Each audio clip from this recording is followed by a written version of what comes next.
Hello everyone, welcome to Downtown Tailoring. After 40 years of sewing experience, I don't care anymore. I don't care to say it. Before, when I was, let's say, 30 years experience, I didn't want to say it because that would make me look a little too old. I always will say I'm more than 20 years experience, but now I kind of have realized that having 40 years experience under your sleeve is way better than to be young. So in today's video, I'm gonna show you a little tips and tricks to go from a job that is a little tips and tricks to do your job a little bit better or in different ways. So let's go!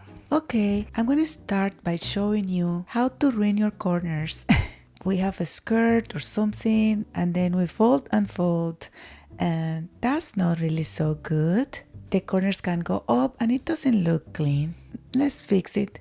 You're gonna take the vertical side and you are gonna fold, and then you can just mark it if you like. Some people don't do it, but you mark a line and then you're gonna sew just right besides the line at less than 1/16, and then you can turn and you will have a way nicer corner. Then you can stitch all around and pretty much you will have a very nice corner.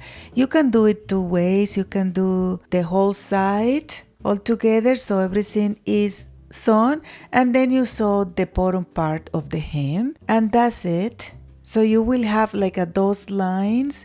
And this is good. This is the traditional way, but sometimes you can see a little bit of that seam allowance there. Can you see? So I'm gonna show you how to do exactly the same, but just with an extra step. So I have my fabrics exactly the same, and I'm gonna fold exactly the same as I showed you before. But before I sew, I'm going to turn the corner like that. So when I sew, I'm gonna sew on top of that corner. So is this better? You tell me. The thing is that now when I turn, nothing will gonna come, but the bottom part will be a little bit bulkier. So, you can think whatever you prefer, but these are the two traditional ways to finish a little bit better the corners. This time I'm gonna just stitch, and then when I reach the corner I'm gonna pivot, and that's the way it kind of look probably a little nicer. That's good. But let me tell you, I used to work with the best seamstress in the world, and she would never make a corner that is not a miter corner.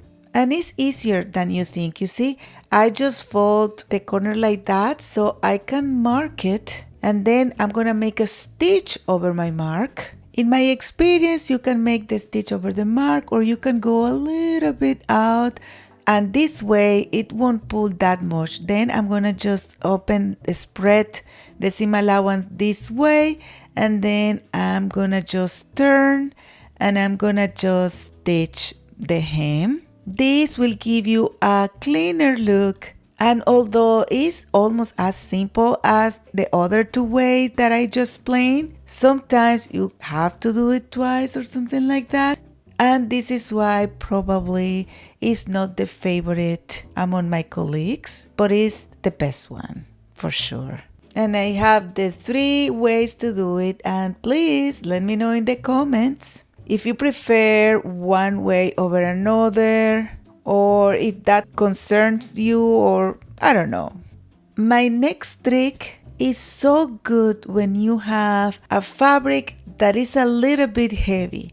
You see, these are my pants, and this is the second time I'm hemming. I don't know, I feel like I'm getting a little bit shorter, but let's just not talk about that.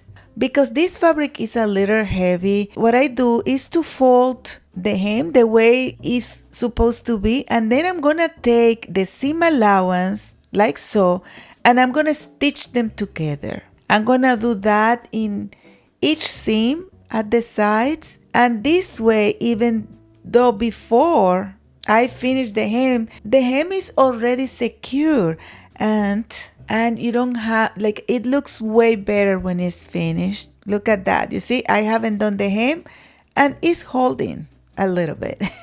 I don't want to say that you should do it always, but for some occasions it's really a good idea. Here I'm gonna add a lining to this skirt, and I know you don't want to open the waistband, but you have to. This is the time when you are sewing, when you try to be clever and do it easier, and then it backfires. Pretty much what I'm doing is just to cut exactly with the same pattern as the skirt. I assemble it, and then with the waistband open, I'm gonna sew it to the waistband at the top part, and then I'm gonna close the waistband. That way the lining hangs perfectly and it looks nice the way it's supposed to be. Don't skip this one.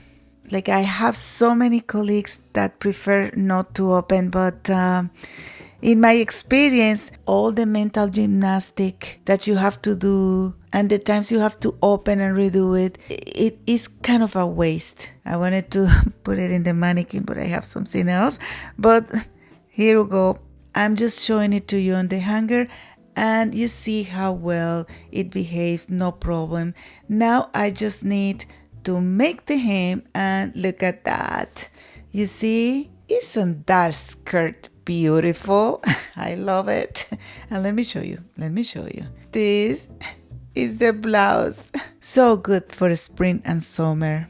My next tip refers sometimes when you are working on jeans and you want to do a flat fell seam, but you don't have enough material. So let's say you have like a 1/4 inch and you still want to do the flat fill.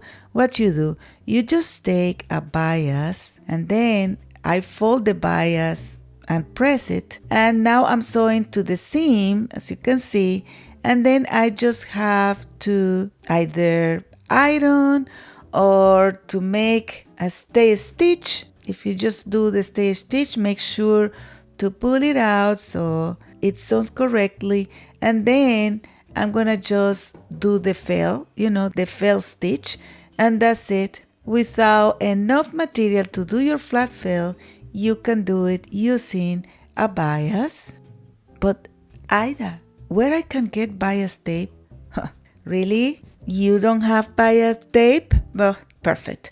Let's just make it.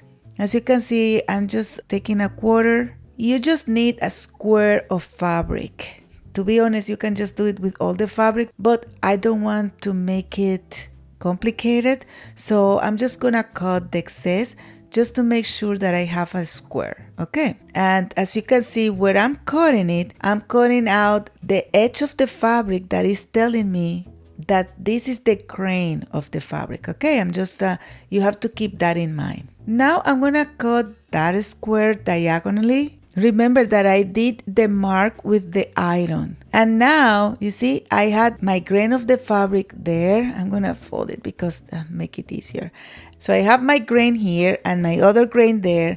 And I'm gonna just put together the grain with the grain. You see, remember that the grain was there. You see, remember? That's the grain. So I'm gonna take the other grain at the other side and I'm gonna put them together.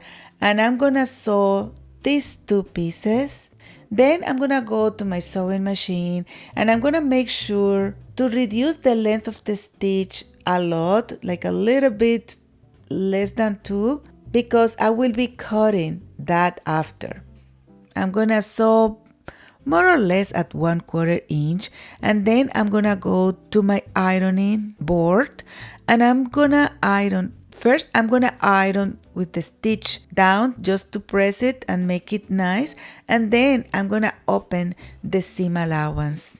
Now that I have like a rhombo, like a diamond or something, I'm gonna start making lines from the edge. And I'm using the width of my ruler to make sure that all those lines are parallel.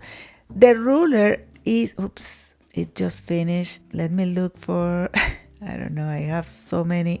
Oh, look at that. Okay, I have still one more, and I know I don't use I use it without the pen because I don't want to get confused and mark a close with a real pen sometimes, but let's just be a little bit more comfortable today. So I was saying that my ruler is about 1 inch and 1/4 width, and when you do your tape, usually 1 inch and 1/4 to 1.5 inches is the most used width, but you can do it the width you need. I'm gonna cut out like at the excess, the last one, because it wasn't wide enough. And now I'm gonna join together the two sides, but I'm gonna push it because I wanna leave one without, like that, you see? And then I'm gonna just join together, and you see, when you sew that, just keep in mind that you have a seam allowance. So the lines will have to crisscross at the 1/4 inch seam allowance that you are gonna sew, you see? So that's important. It's not super important, but important enough to have a good job. Then I'm gonna go to my sewing machine and I'm gonna sew all around, and I'm almost ready to cut. I'm gonna just turn again my tube. You see, I'm gonna have like a tube, but it will have like a one part out, and I'm gonna start just cutting through that line, and it will be continuously cutting because I'm making a continuous bias.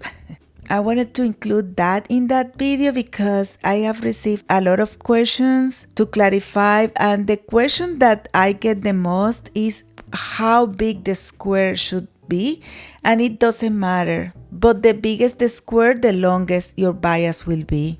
I just make it as big as I can record it. And here you go, I have my bias. And this is all for today. If you find this video useful or entertaining, please give us a like, give us a hype, and don't forget to subscribe, share, comment. Bye!